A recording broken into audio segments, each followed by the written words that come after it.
যতই বলি ভিডিও করব না আসলে সেটা আর হয়ে ওঠে না, কোনো না কোনো না কারণে ভিডিও করা হয়েই যায়।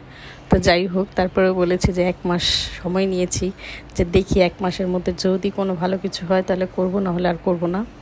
তো আজকেই তো দুপুরে রান্না করব, মানে অনেকটাই লেট হয়ে গেছে।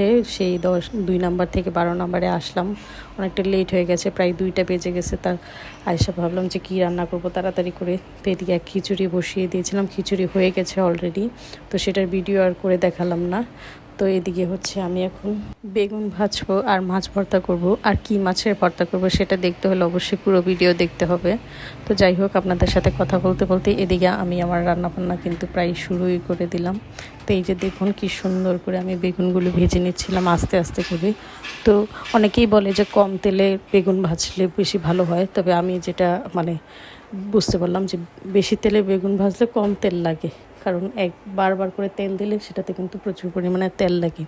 তো যাই হোক, এদিকে আমার কিন্তু বেগুন ভাজা হয়েই গেছে, প্রায় সবগুলোই হয়ে গেছে। তো বেগুন ভাজা শেষ, এখন হচ্ছে শুকনো মরিচ ভেজে নিচ্ছি। আর এইদিকে এই যে দেখুন কী মাছের ভর্তা করব। তো যারা আমার পুরো ভিডিও দেখছেন তারা তো অবশ্যই দেখতে পাচ্ছেন যে আমি কী মাছের ভর্তা করব, কী মাছের লেজের ভর্তা করব আর কি। তো ইলিশ মাছের লেজের ভর্তা করব। ইলিশ মাছের লেজের ভর্তা কে পছন্দ করেন খেতে অবশ্যই কিন্তু কমেন্ট করবেন। তো যাই হোক, আজকে ইলিশ মাছ আনা হয়েছে বাসায়, রাত্রে স্পেশাল মেনু আছে তার জন্য। তো এইদিকে আমি লেজগুলো তাড়াতাড়ি নিয়ে ভাজি করে নিলাম, পরিষ্কার করে ধুয়ে টুয়ে। তো একদম মানে অতটাও কড়া ভাজি নেই আমি, কারণ আমার কাছে মনে হচ্ছিলো যে বেশি কড়া ভাজলে, হ্যাঁ অনেকে অনেক কড়া ভাজা পছন্দ করে, তা আমি অতটা কড়া ভাজি নেই আর কি। তো এইদিকে এখন কাটা বাছতে বসে গেলাম। তো আসলে ইলিশ মাছের কাটা পরিষ্কার করা খুবই কষ্টদায়ক, তবে আমি আপনাদেরকে বলবো যে আমি কিভাবে লেজগুলো কেটেছি, হয়তো বা যতটুকু দেখাতে পেরেছি বা বুঝতে পেরেছেন। এভাবে করে লেজগুলো যদি মানে কেটে নেন তাহলে কিন্তু কাটা পরিষ্কার করা খুব সহজ হয়।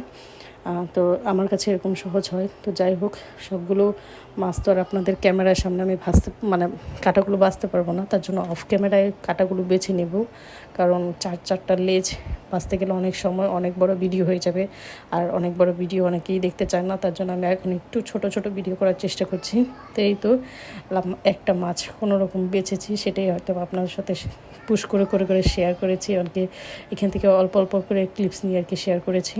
তো এই যে মাছ অফ ক্যামেরায় সবগুলো বেছে নিয়েছি, আর এখন শুকনো মরিচ দিয়ে কাঁচা পেঁয়াজ দিয়ে ভর্তা করব। তো ধনিয়া পাতা হলে আরও বেশি মজা হতো ভর্তাটা খেতে, তো ধনিয়া পাতা ছিল না। তো যাই হোক, এখন আমার ভর্তা প্রায় রেডি হয়ে গেছে, আর আমাদের দুপুরে খাবার দাবার খেতে খেতে প্রায় 4টা-5টা বেজে গেছে।